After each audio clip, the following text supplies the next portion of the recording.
안녕하세요. 저는 용인에서 살고 있는 평범한 35살의 여자입니다. 제가 전 남편을 만난 것은 지금으로부터 3년 전이에요. 친구의 소개로 남편을 알게 되었죠. 저희는 1년간의 연애를 하고 결혼을 했습니다. 그러나 2년의 결혼 생활 끝에 결국 이혼을 했어요. 이혼을 하게 된 사연은 다른 집처럼 평범하게 바람이라든지 성격 차이였다면 이렇게 화나지도 않았을 겁니다. 오늘은 제가 겪은 정말 황당한 결혼 생활에 대해서 이야기해 드릴게요. 저처럼 이상한 남자와 같이 살았던 여자도 정말 드물 거라 생각되네요. 처음 친구에게 남편을 소개받았을 때 남편은 180이 넘는 훤칠한 키에 잘생긴 얼굴이었기에 제가 무척이나 좋아했어요. 성격도 정말 좋은 사람이었죠. 주변에 언제나 사람이 끊이지 않았고 언제나 그 안에서 대화의 중심이 되는 사람이었습니다. 저는 그런 남편을 너무 좋아했고 1년간의 달달한 연애 끝에 제가 프로포즈를 해서 결혼을 하게 되었습니다. 남편은 작은 중소기업에서 도면을 제작하는 일을 했어요. 아무래도 작은 회사이다 보니 연봉이며 복지가 좋지 못했죠. 결혼 당시에 모아둔 돈이 하나도 없었지만 눈에 콩깍지가 낀 저는 그런 건 아무 상관 없었어요. 당연히 친정 부모님께서는 그런 남편을 못마땅해 하셨지만 결국 제 성화에 못 이겨 결혼을 허락해 주셨습니다.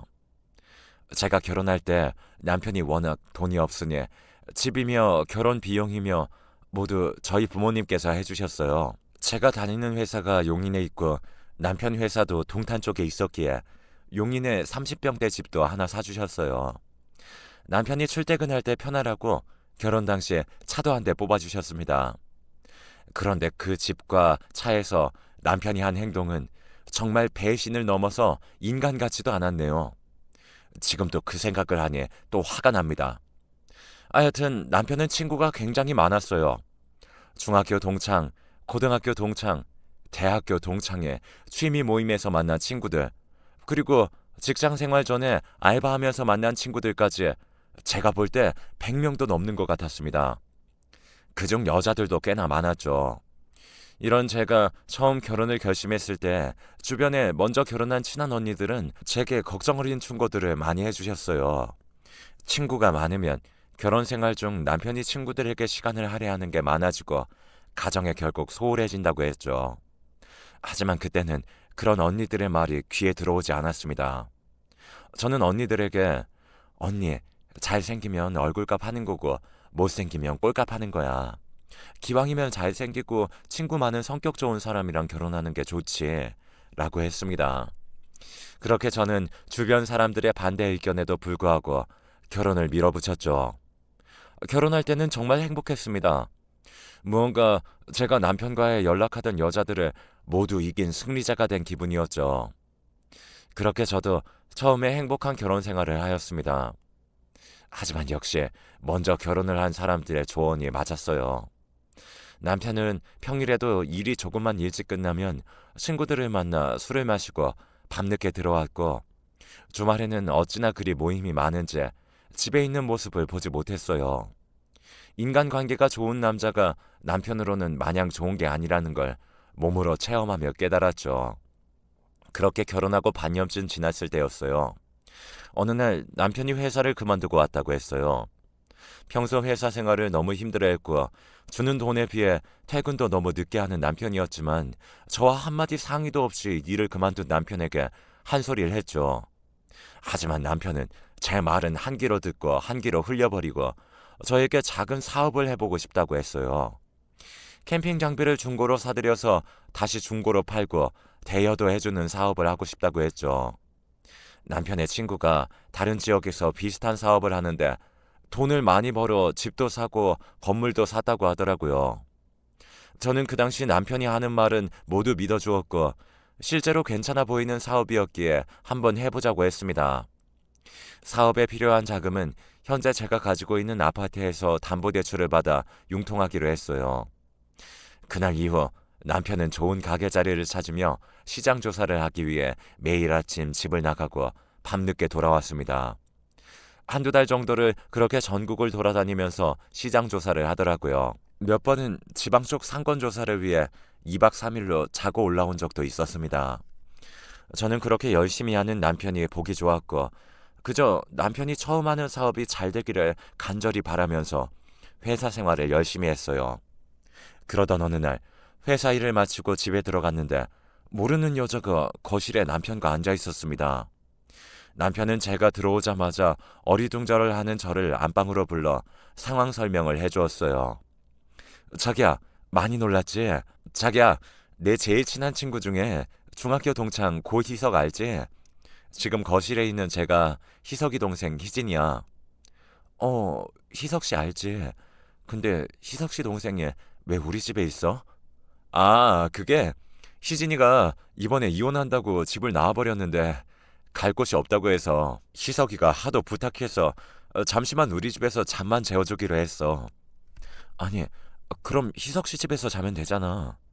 아니, 그게 희석이도 지금 와이프랑 엄청 사이가 안 좋아서 각방 쓰고 있는 상황이래.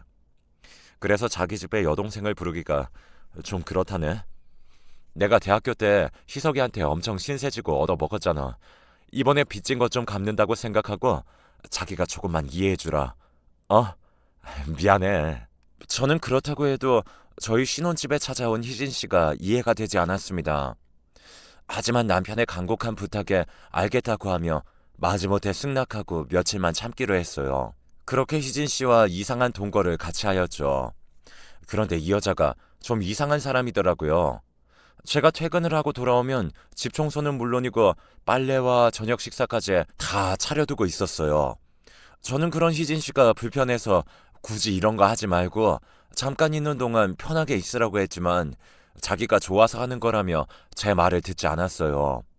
그리고 꼭 저희 남편을 보며 오빠, 오늘도 나가서 사업 준비하느라 힘드셨죠? 오빠가 좋아하는 해물탕이랑 회무침 제가 만들어뒀어요. 맛있게 드세요. 이러면서 반찬도 손수 남편 밥그릇에 올려주더라고요. 처음에는 집 청소며 저녁까지 차려주는 걸 보고 고마운 마음이 들었지만 남편에게 다정히 하는 행동을 보면 마음이 굉장히 불쾌했습니다. 한 번은 남편과 제가 집에 있는데 희진 씨가 거실에 있는 욕실에서 샤워를 하고 나왔어요. 가운만 입고 돌아다니길래 저는 너무 놀랬고 기분이 나빠 당장 남편을 안방으로 불러서 따졌습니다. 여보, 제 정신이 좀 이상하네. 아니, 그게 무슨 소리야? 미치지 않고서 어떻게 자기도 있는데 저렇게 씻고 나와서 자기 방으로 들어가는데 자기도 방금 봤잖아. 아, 희진이가 좀 개방적인 애여서 그런 거 크게 신경 안 쓰는 것 같아. 걔가 프랑스에서 몇 년 살다 왔거든. 기분 나쁘면 내가 잘 이야기해 둘게. 아니, 됐어. 그냥 내가 말해 둘게. 저는 바로 그녀의 방으로 갔습니다. 노크를 하고 들어가니 그녀는 침대에 누워 있었어요. 저 희진 씨, 방금 욕실에서 나오셨잖아요. 집에 승준 오빠도 있는데 좀 조심해 줄 수 없어요? 혼자 사시는 거 아니잖아요. 아, 언니, 미안해요. 제가 그런 거 크게 신경 쓰는 스타일이 아니라서 실수했어요.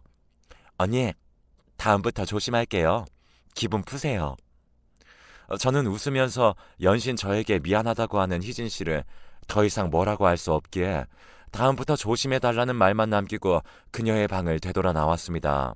희진 씨가 있는 방에는 문 옆에 작은 거울이 있었는데 저는 뒤돌아 나오면서 저를 무섭게 노려보는 희진 씨 얼굴을 거울을 통해 볼 수 있었어요. 그리고 프랑스어로 꼬나 뭐라고 어쩌고 그러던데 제가 바로 무슨 말이냐고 물어보니 언니 예쁘다는 뜻이에요. 라고 하면서 다시 웃으며 말하는데 저는 저 여자애가 보통이 아닌 사람이란 걸 깨닫고 남편에게 하루라도 빨리 그녀를 내보내라고 했습니다. 저는 방으로 들어와 방금 희진 씨가 말한 프랑스어를 막 이리저리 검색해 보았는데 도통 무슨 말인지 모르겠더라고요. 하여간 그날 이후에도 그 여자는 집에서 너무 편한 복장을 입고 돌아다녔어요. 그리고 또 요가복을 입고는 거실에서 요가 방송을 보며 요가를 합니다. 희진 씨는 운동이라고 하지만 여자인 제가 봐도 너무 타이트한 옷을 입고 요가를 하기에 보기 불편했죠. 그런데 남편은 주방 식탁 의자에 앉아서 그런 희진 씨를 힐끔힐끔 훔쳐보고 있었어요. 저는 화가 나서 남편에게 방에 들어가서 사업 준비나 하라고 소리쳤습니다. 남편이 방으로 들어가자 그녀는 하던 요가를 중단하더니 자기 방으로 들어갔습니다. 희진 씨는 방으로 가는 길에 저를 힐끔 쳐다보고 들어가는데 그 표정이 저번에 그녀 방 거울에서 봤던 그런 무서운 표정이더군요. 그리고 또 저번에 말한 프랑스어로 꼬나 어쩌고 그러더라고요. 저도 짜증이 나서 바로 남편이 들어간 안방으로 들어가 문을 쾅 닫아버렸죠. 그리고 남편에게 따졌습니다. 쟤 언제 보낼 건데? 쟤 좀 이상하단 말이야. 자기는 못 느껴?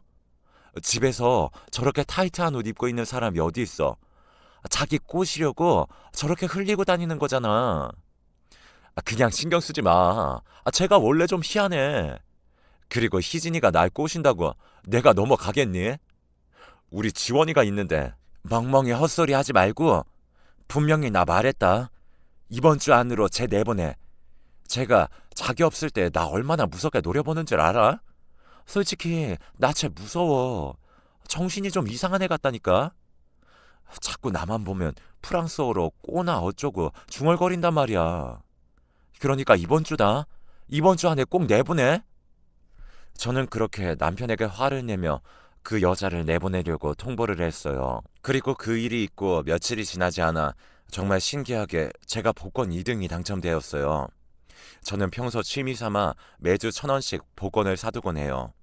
월요일에 사두면 토요일 추첨 때까지 만약 내가 복권이 된다면 무엇을 할지 행복한 상상을 하면서 지냈거든요.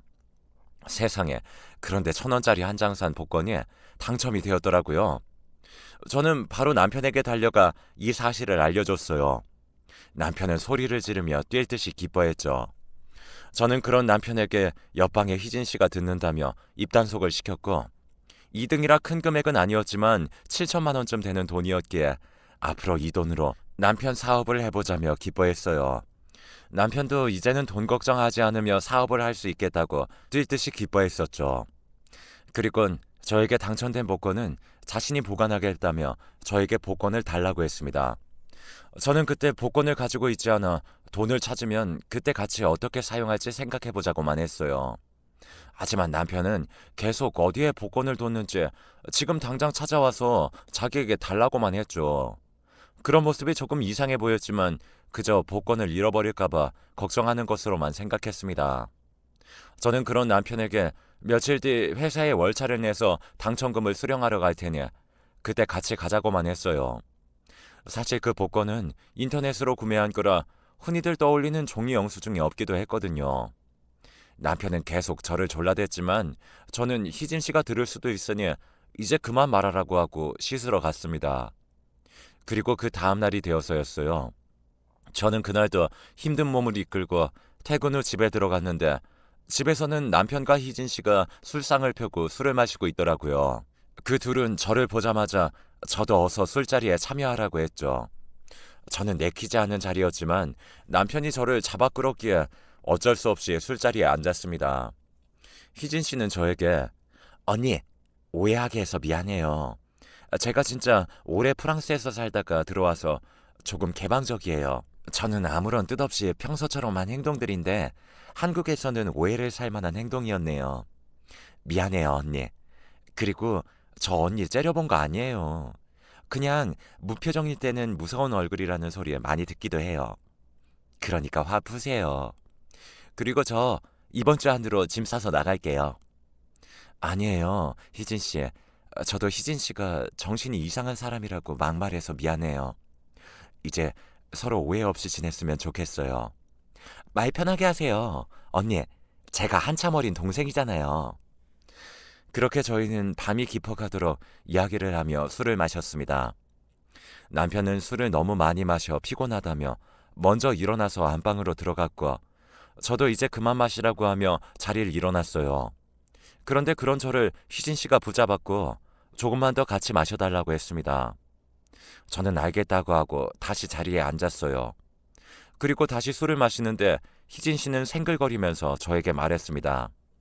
언니, 운동 안 하세요? 운동? 나 회사 일하고 퇴근하면 너무 피곤해서 운동은 잘 못해. 아, 어쩐지. 언니, 그렇게 엉덩이가 퍼져서 축 처져 있으면 남자들이 안 좋아해요. 그래? 근데 난 이미 승준 씨랑 결혼했으니까 뭐. 언니, 승준 오빠 말하는 거예요. 언니가 관리를 해야 오빠를 다른 사람한테 안 뺏기죠. 설마 한번 결혼했으면 영원하다고 생각하는 건 아니죠? 영원하진 않아도 결혼 생활 중이면 당연히 최선을 다해서 상대에게 충실해야지. 언니 정말 순진하구나. 언니, 언니가 먼저 승준 오빠한테 프로포즈 했다면서요. 어, 누구한테 들었어? 어쩐지. 언니 생긴 게 승준 오빠 스타일이 전혀 아니었거든요. 승준 오빠는 저처럼 섹시하고 세련된 스타일을 좋아하는데, 언니는. 저는 그 말에 기분이 상해서 계속 술을 더 마셨습니다. 그러다가 어느 순간 필름이 끊어져서 정신을 잃었죠. 얼마나 시간이 지났는지 저는 목이 너무 말라 잠에서 깨어났어요. 시간은 한밤중인지 집안은 조용하고 캄캄했죠. 저를 누가 옮겨놨는지 안방 침대에 누워 있었는데 남편은 어디 갔는지 옆에 없었어요. 저는 목이 너무 말라 물을 마시기 위해 주방으로 갔습니다. 그런데 남편은 거실에도 없었어요. 시간을 보니 그때가 새벽 3시쯤이었습니다. 저는 남편이 늦은 시간에 어디를 갔는지 궁금했고 남편에게 전화를 했지만 받지 않더라고요. 그런데 안방 화장실에서 전화기 진동 소리가 미세하게 났습니다. 그곳으로 가보니 남편은 없었고 남편 전화기만 수건위에 놓여 있었어요. 남편은 평소 핸드폰 도난을 핑계로 핸드폰을 철저하게 잠가두는데 그날따라 남편 전화기는 잠금이 풀려 있었죠. 저는 남편이 친구 전화를 받고 급하게 나간 거라 생각했습니다. 이전에도 꽤 자주 새벽에 친구 전화를 받고 나간 적이 있었거든요. 하지만 살펴본 남편의 전화기 속에는 놀랍고도 충격적인 내용들이 있었습니다. 남편은 지금 저희 집에서 동거하고 있는 희진 씨와 바람을 피고 있었던 것이었어요. 심지어 제가 전화기를 확인하던 그 시간에도 희진 씨, 아니 그 상간녀 방에 들어가서 불륜을 저지르고 있었던 것이었습니다. 둘이 대화를 한 카톡 내용을 보니 상간녀는 저에게 일부러 술을 잔뜩 먹여 잠들게 하고 그 사이 남편을 불러내서 저희 집에서 불륜을 저질렀던 것이었죠. 정말 너무 화가 치솟으니 손까지 떨려오더라고요. 둘이 아주 별 더러운 짓을 다 하고 다녔던 걸 남편 폰을 통해 제 눈으로 확인했어요. 남편이 그동안 사업 준비를 한다고 전국을 돌아다녔던 건 이 상간녀와 전국 여행을 다녔던 것이었습니다. 저는 그것도 모르고 혼자 회사 생활을 하며 남편을 응원하고 있었어요. 남편은 제가 벌어온 돈으로 이 상간녀와 놀러 다녔던 것이었죠. 핸드폰의 사진첩에는 수많은 사진과 영상이 한가득이었어요. 저는 조용히 그 둘이 있을 상간녀 방으로 갔습니다. 방 안에서는 아주 희미하게 불빛이 새어나오고 있었어요. 문 손잡이를 돌려보니 역시나 문은 잠겨 있었습니다. 저는 미리 준비해둔 방문 열쇠로 방을 열고 들어가서 바로 사진을 찍어댔어요. 지원아, 네가 상상하는 그런 거 아니야. 내가 다 설명할게. 내가 술이 너무 취해서 방을 잘못 들어온 거야. 진짜 오해하지 마. 아, 오빠, 뭐하러 구질구질하게 그렇게 설명해? 어차피 걸릴 것도 다 각오하고 들어온 건데. 지원 언니, 미안해요. 저도 이렇게까지 하고 싶지 않았는데 오빠 취향이 하도 특이해서 말이에요. 희진아, 가만히 좀 있어봐. 지원아, 내 설명 좀 들어봐. 저는 제 앞에 있는 인간들이 벌레처럼 보였고 그런 것들이 꼴 보기 싫어 방 옆에 신발장에서 우산을 꺼내 닥치는 대로 소리 지르며 휘둘렀습니다. 그리고 손에 잡히는 건 다 그 인간들한테 집어던지면서 나가라고 했죠. 제가 앙칼지게 장우산을 휘두르니 남편과 상간녀는 소리를 지르며 문 밖으로 나가버렸습니다. 저는 그대로 문을 걸어 잠가버렸죠. 밖에서 남편은 자기에게 설명할 기회를 달라고 계속 소리를 쳤지만 저는 귀를 틀어막고 문을 열어주지 않았습니다. 한동안 계속 문을 발로 차며 행패를 부리는 남편에게 저는 잠깐 문을 열어 찬물 한 바가지를 퍼붓고는 다시 문을 닫아버렸습니다. 그날은 정말 추운 겨울이었거든요. 나가서 둘이 얼어 죽어버려!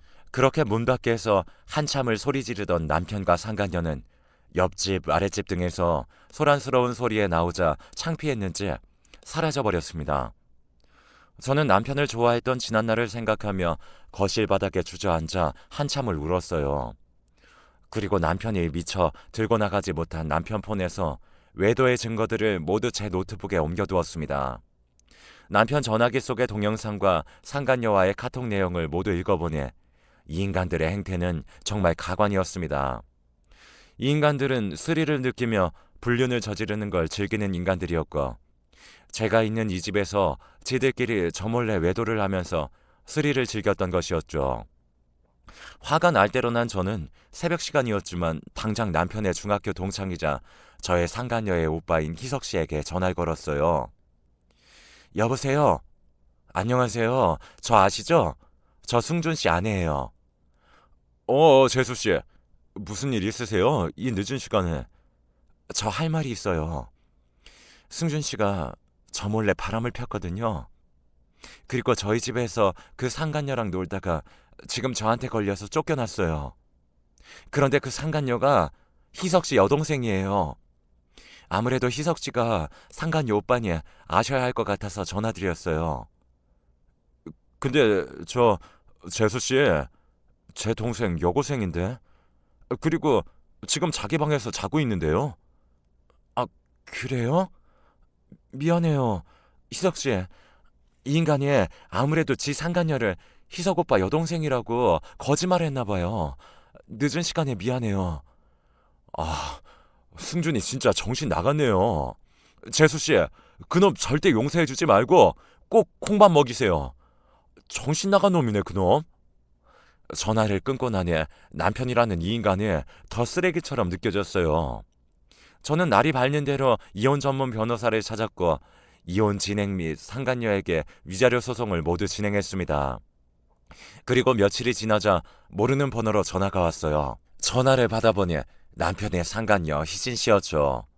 저를 보고 싶다는 연락이었습니다. 저는 그것들을 피할 이유가 없기에 집 근처 커피숍에서 약속을 잡았습니다. 약속 장소에 나가보니 남편과 상간녀가 이미 와 있더라고요. 무슨 일이야? 이제 다시 얼굴 안 보고 살았으면 좋겠는데? 우리 셋이 정겹게 얼굴 마주볼 사이는 아니지 않나? 지원 씨, 흥분하지 말고 앉으세요. 자, 지금부터 저희 대화는 여기에 다 녹음할게요. 괜찮죠? 네, 그러세요.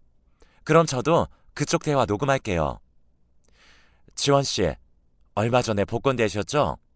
그 당첨금은 저희 승준 오빠 거예요. 그러니까 빠른 시일 안에 돌려주세요. 제가 왜 제 복권 당첨금을 당신들한테 줘야 해요? 그건 승준 오빠 돈으로 산 복권이고 승준 오빠가 지원 씨한테 사다 달라고 부탁한 복권이잖아요. 그러니까 정확하게 복권 주인은 승준 오빠인 거죠. 저도 지원 씨 집에서 동거하면서 그 사실 제 두 눈으로 다 봤고 법적으로 하실 거면 제가 다 증인 설 겁니다. 그래, 우리 희진이 말 맞아. 그때 내가 분명 당신한테 돈을 줘서 사다 달라고 했잖아. 그러니까 그건 내 것이 맞지. 아, 제가 이 당첨된 복권이 승준 오빠가 돈을 줘서 제가 나가서 사온 거라는 말이에요? 네, 제가 다 봤어요. 제가 증인이에요. 아, 그냥 법적으로 하세요. 저는 별로 말 섞고 싶지 않네요. 그리고 앞으로 이런 구질구질한 일로 연락하실 거면 저한테 연락하지 말고 변호사님한테 하세요. 지원아, 그간 서로의 부부의 정이 있었으니까 우리 그냥 그거 반반하고 깔끔하게 헤어지자. 내가 합의의원 도장 찍어줄게. 집이고 차고 다 그냥 지원이 너 갖고. 아니 오빠 건데 왜 반반을 해? 다 달라고 해야지. 언니, 저도 매정하게 법적으로 하기 싫으니까 그냥 10% 정도는 떼줄게요. 그것만 먹고 떨어지죠. 참 듣자 하니 너무 쓰레기들이시네. 저기요, 두 불륜 남녀씨, 둘이서 짜고 거짓말들 하시는데 이보세요. 제가 인터넷으로 구매한 거예요. 제가 힘들게 번 월급으로 직접 이체를 해서 구매한 거라고요. 거짓말 하려면 머리라도 똑똑해야 하지. 그리고 신혼집도 우리 아빠가 사준 거고 차도 우리 아빠가 사준 거잖아. 애당초 당신 건 아무것도 없었어. 저는 그 불륜 남녀의 거짓말이 진저리가 나 바로 그 자리에서 일어섰습니다. 그때 상간녀가 제 손을 붙잡았지만 언니, 저 그럼 저희 10%만 주시면 안 될까요? 그래도 승준 오빠 한때 엄청 좋아하셨잖아요. 부탁해요. 그리고 언니, 저 승준 오빠 아이 임신했어요. 일부러 거짓말 하려고 그런 거 아니에요. 저희 지금 당장 어디 가서 살 것도 돈도 없어서 그래요. 언니 제발요. 뱃속의 아이는 아무 잘못이 없잖아요. 진짜 제가 이렇게 싹싹 빌게요. 뭐라고? 승준 오빠 아이를 임신했다고요? 저는 상간녀의 그 말에 카페가 떠나가도록 웃을 수밖에 없었습니다. 너무 웃음이 나와 참을 수가 없더라고요. 희진아, 너 지금 엄청 말 실수한 거야. 아, 웃겨. 희진아, 임신이라니? 진짜로 너 임신했어? 오빠. 말 못해서 미안해. 나 오빠 아이 임신했어. 거짓말 아니야. 자, 여기 초음파 사진. 상간녀가 가방에서 사진을 꺼내는 순간 짝 소리가 커피숍에 울려 퍼졌습니다. 남편 놈이 상간녀 뺨을 후려치는 소리였죠. 얼마나 세게 때렸는지 상간녀의 얼굴에는 허옇게 남편의 손자국이 나 있을 정도였어요.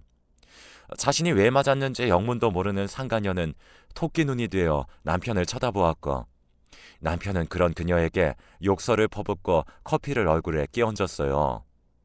너 그때 그놈이냐? 그놈이냐고! 다 정리했다면서! 한 번만 용서해달라고 나한테 빌었잖아. 근데 아직도 정리를 못했어?